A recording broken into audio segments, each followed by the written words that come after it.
What is a motherboard? By Nathan Verhoeven. The CPU is a central processing unit, or simply the processor.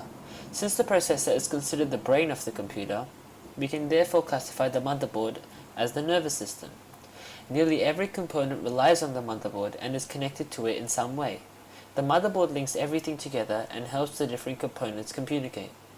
It is essentially a circuit board with parts or traces that transmit power and relay commands to the other components to tell them what action is needed. When you execute any function on your computer, it requires a specific action.